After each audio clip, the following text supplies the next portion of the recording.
Hi there, guys, and welcome to the Chronicles! Gamers, this is a podcast where we love to explain our love, hate, relationship with video games. And I'm, of course, your host with the most, Efocutioner. Yeah. Gotta let the music play all fucking day.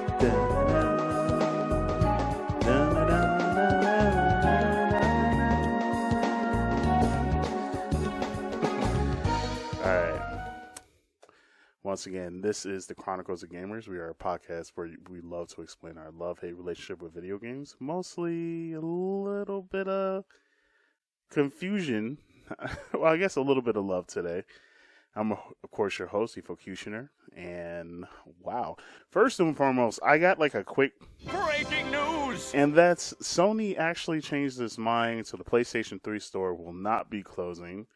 I believe neither will the PS Vita, but I believe the PSP store is going to be closing. I am going to reserve how I feel until we see a little bit more information. But as of right now, I mean, shout out to them, man. Let's get the round of applause, you know. Good shit. Great job. You know, good job, PlayStation, for changing your mind.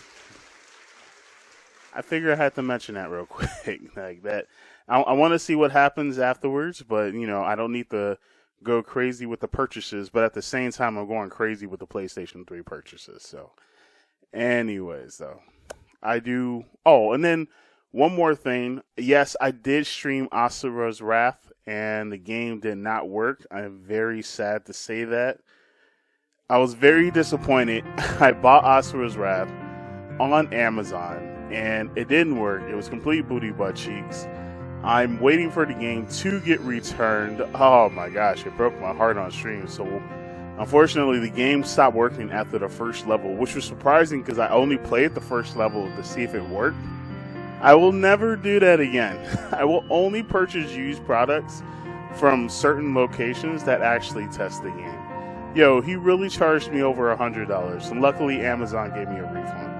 So I'll be able to have my money back. So I'm going to check my account this week, and if I get it back, I'll let you guys know. I'll let you know what the details are about that, but damn, man, I really wanted Asura's Wrath, and I got stiffed the bill. So as I did mention to you guys, I did make the purchase. So anyways, though, let's go into the breaking news that I found interesting. So, breaking news! Yo, man, let me switch over. So this particular thread had been started by Ali Barter, and Ali Barter was pretty much talking to this person on Twitter named John Riccardi, and pretty much they talk about, you know, working on video games. Like, for example, John pretty much mentions like, oh, like the team that did the localization for Final Fantasy 14 ended up doing some work, and they were saying like that's part of the project, and it got to this discussion where, and you know, let's go back a bit on the thread. So, like, Ali Barter pretty much mentions that one of his friends works in localization in Japan, and he really knows his like his stuff, and he never called himself a game developer, and that would, you know, he pretty much says, like, even though his friend worked on the localization, his friend would never call himself a developer. And then this is where John Bacardi said, pretty sure that the team that localized Final Fantasy 14 would disagree, that, working on the localization could also be called as, programming, but he was pretty much saying game testers are not part of game dev either. So it got to this discussion that pretty much brings up the point of my topic, where Ali Barter pretty much says, and this is the thing that really broke the game space on Twitter. I don't know why this wasn't reported on, but luckily you got your boy Efocutioner here, ready to break down the news for you. So Ali Barter pretty much says, like, as someone that worked in testing, I would never claim I was a developer. To do would have been a monumental act of hubris. He's got hubris and clearly fueled insecurity. Actually, making a game is entirely different field of expertise. I speak from experience. So what Ali Barter pretty much mentions is that he believes that being a QA or localization, that doesn't count as being a developer. Now, of course, this is different from being a part of the development process. These are two different things. And it goes into this discussion that, QA is, well, a lot of people misinterpret it. I believe, so first and foremost, let me make my answer. I don't believe that QAs can call themselves developers, but they are integral to the development process. And I believe, from what I've read from Ali Barter's tweet, that he's saying that a QA, people that work in quality assurance for video games, cannot say they are a developer. But at the same time, I would argue in that fact, why would you? Like, QA is like one of the most important jobs in the world. Like, you basically check how the code is working when people play the game. You are integral. You're so integral that people don't realize how important you are until shit doesn't work. And then developers are looked at like, well, we were too busy writing code to test it, so we didn't know it was broken. So yeah, Ali Barter pretty much mentions that, and he says QA you shouldn't call themselves developers, but he doesn't say that they're not part of the development process. And then this sparks this huge debate on Twitter, where people are trying to defend QA, saying that QA is just as important as being a developer, or QA is in part being a developer. So here we go. We got Liana Rupert, who pretty much says this is factually incorrect. Any QA people reading this, or those looking at QA, you are absolutely part of the dev team. Yes, I completely agree on that. QA is part of the dev team is actually the most important. And in fact, Liana Rupert also writes again that this is inaccurate after responding to that. Is this the part 2? Yeah, this is part 2. This is inaccurate. QAs are developers. See, here's the part that I disagree with Leon at. QAs are developers. I don't think they're developers, but they're part of the development team. They're as important as developers on the development team. They have their role, and it's one of the many roles in the dev team. That does not make them any less of the development process. So here's the part that I'm really confused by, because a lot of people come in and keep trying to defend QA, and it brought up this interesting point of, man, QA really must be seen as like the shit of the shit. Like, I'm over here like, yo, what the fuck is going on? Like, QA must really not have that much of, like, or if not QA, I feel like those in the company, those that are working for like different publishers and stuff like that, or working on QA teams, I feel like QA is just treated so poorly that people have to come in and be like, hold up now, QA is important. They're highly credible and they're necessary and all that shit. And it's just like, yeah, but I have to agree with Ali's point of just like, QAs can't call themselves developers.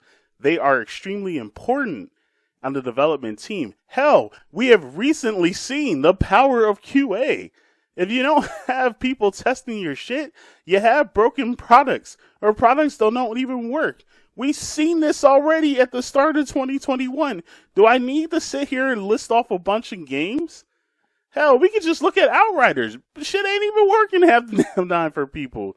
You get what I'm saying? But it's so interesting that, man, QA must really be seen. Like, QA must, man, you know how hard it is to get into QA?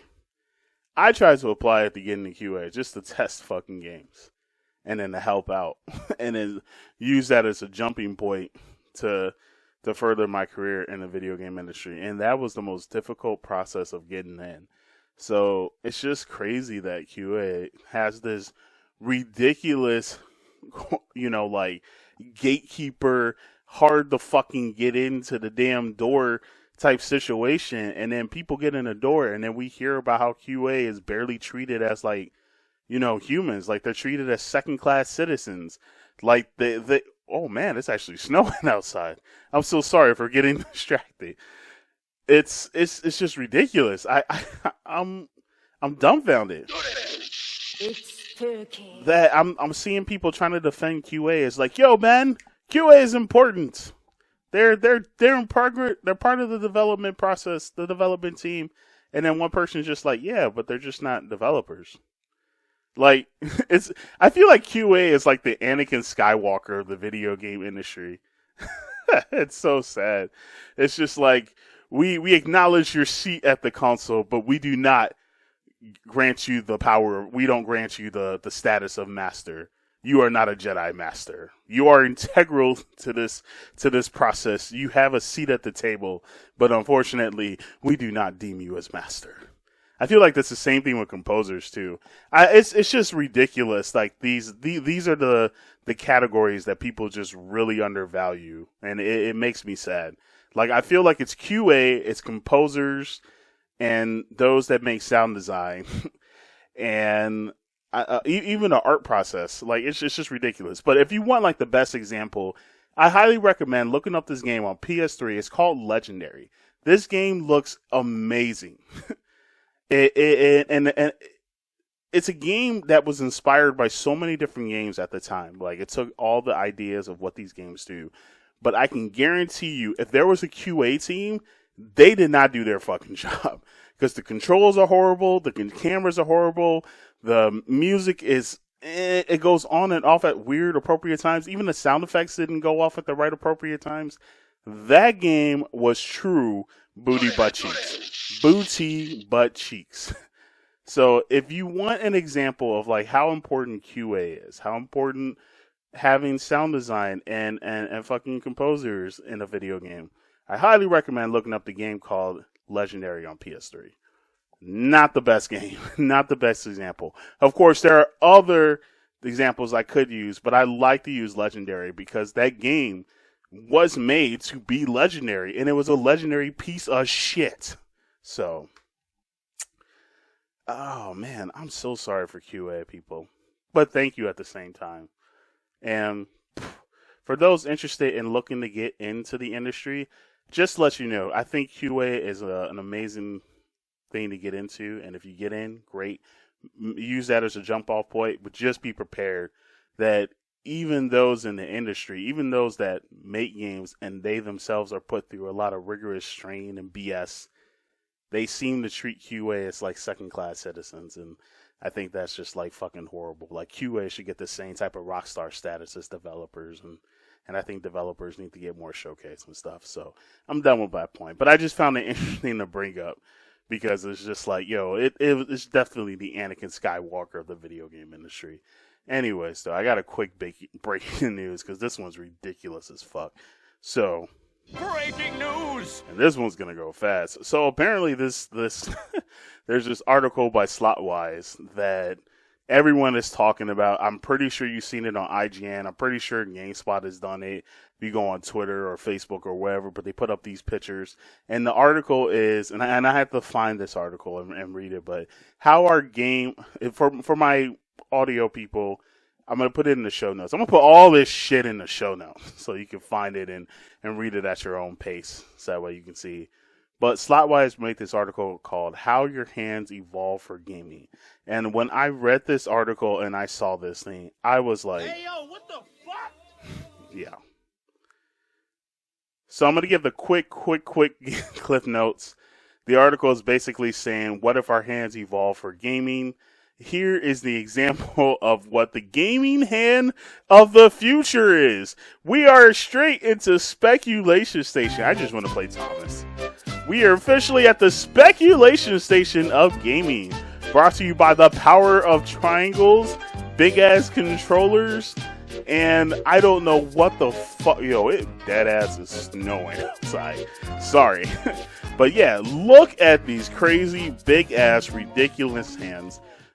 The whole point of this thing is because the article believes that controllers are going to be a lot bigger and larger than they are in the future. So let me pull out my PlayStation 4 controller real quick. So like you see how the current controller is. I don't have a PlayStation 5, and for my audio people, you'll see it in the show notes. Look for a PlayStation controller. It's just very interesting. The article kind of goes on to state, like, the manufacturers are responsible for designing controllers, and they believe that controllers in the future are going to be bigger.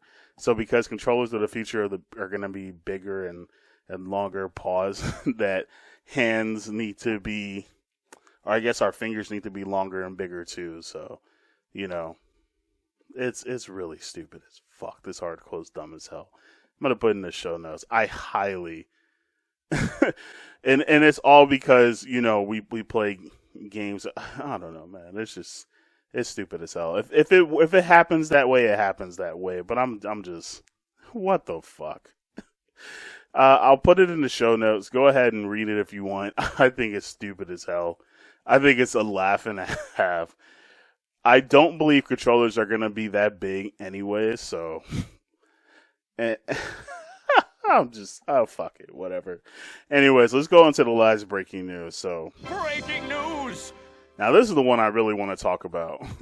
Just want like a quick dumbass laugh off of that. So Twitch will be acting on serious actions that happen now outside of their platform.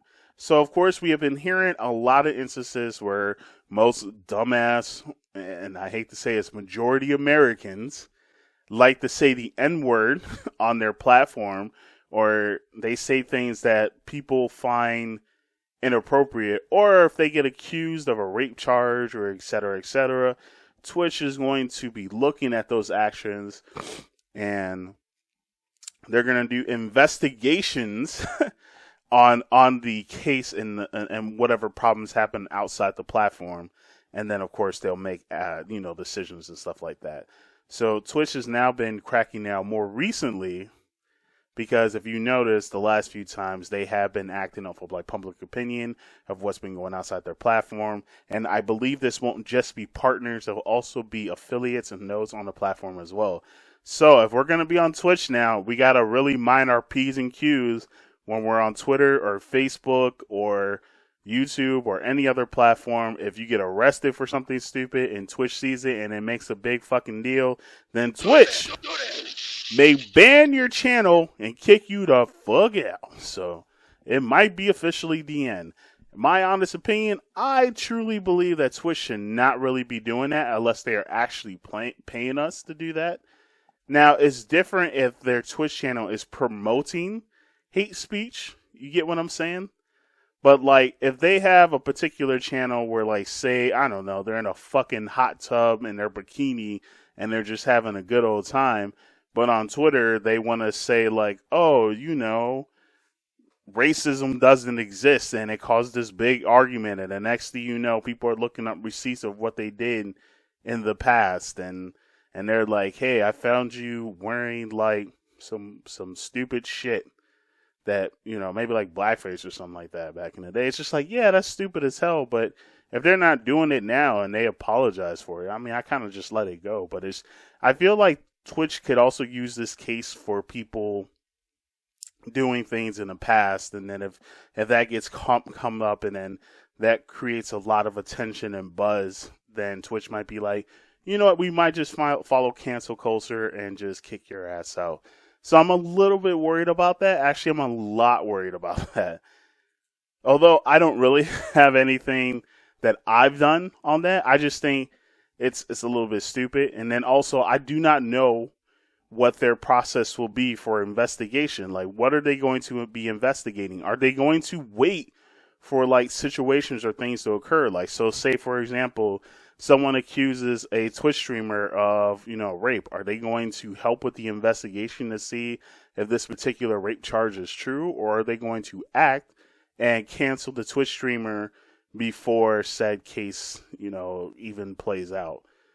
Same with murder, of course, all of that will be shown, but I just feel like on the platform, unless they are active, like, this is why I say, like, I'm a little bit worried, and I don't think Twitch I don't believe Twitch should be doing this anyways. Like, if they're doing all this, then I feel like we are actually working for Twitch. And if we're actually working for Twitch, then I believe we should get paid. Like, it's kind of like the same situation with Uber was back in the day, and Uber drivers had to work ridiculous hours, and then they had to worry about their vehicles, but at the time they weren't really considered as workers. They were just considered as independent contractors and stuff like that. and Uber was just taking advantage of the many hours that they work and then taking a decent amount of pay because of it. And it wasn't until eventually that Uber had to qualify people that work on their platform as workers. And I feel like if we're going to be on Twitch's platform and we're going to be following all these rules and regulations that Twitch has, I feel like we should be getting more, not just as partners, but as affiliates. Like, I am not even agreeing to this contract. Wow, it really is snowing outside. I am so sorry. I do not want to agree to this contract. Even though I'm an affiliate, I feel like this is complete bullshit. What I do outside of my platform is my fucking business. Now, if other people may not like what I'm doing and they make a big fuss about it, you do not have the right to say, hey, because you're attracting all this negative attention, we're going to drop you. And it's just like, drop me? You're not even paying me. I don't even work for your platform. I'm just using your free platform to do and promote my own thing to eventually leave your free platform. Like, I'm not promoting anything. I'm not doing anything that's like truly disrespectful. You get what I'm saying? Like, I feel like if I'm not promoting hate speech or if I'm not promoting any violence or anything, then I think I should be A-okay. Now, of course, I'm not advocating for all this stuff, but I just feel like if we're going to be going through all the rigmarole of this bullshit, I believe we should be able to get more. So, meaning, I think we should get more from subs. I think we should get more from our ads.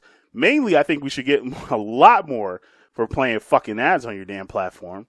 And if we're going to be doing this now, like if we're now a representative of Twitch, then I want to get some representative status. Pay me, motherfucker. Pay me if I got to go through this type of bullshit. This is the type of shit I be talking about. Like I said, though, it's fine. This is something you're going to have to worry about now if you're going to hop on Twitch. It's nearly the same like this on YouTube. If you do something that's extremely bad or to the point where it creates negative status for that platform, then they will take investigation and then they may drop you like a, bad habit and stuff like that. So either way, these are both trying to protect their bottom line, and the bottom line is both platforms want to make money, and they are just really worried about that. In my honest opinion, holy crap, it's really snowing outside. I'm sorry, guys. It's just that it's fucking April. And it's snowing outside. Like, what the fuck is going on out here? I'm more surprised by that than fucking Twitch's platform and shit. So, yeah. I'm dropping my 2 cents on it. Of course, I have no problems with that, but I feel like anything that's outside of the platform that you do, that's fine. But, like, say, someone has a bad divorce and they find out that their particular spouse is cheating on them, and then it gets to the point where the internet thinks it's horrible that this particular streamer cheated on his wife or husband or, whatever type of, whoever you are interested in dating or you married and stuff like that. And it's just like, okay, well, then this is complete bullshit. Because now if the internet creates enough of a stir and shit like that, then that could be enough to be like, well, fuck you. Goodbye. And I think that's the problem. So I'm just going to stop right there. Damn, Twitch, you fucking up. Anyways, though, it's that time of the show where we got to say goodbye. So before we do, you already know what it's time it is. It's time for some shameless plugins.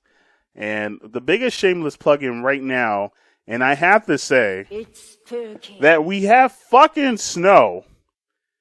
And it is fucking April. It is late April right now. By the time I'm recording this.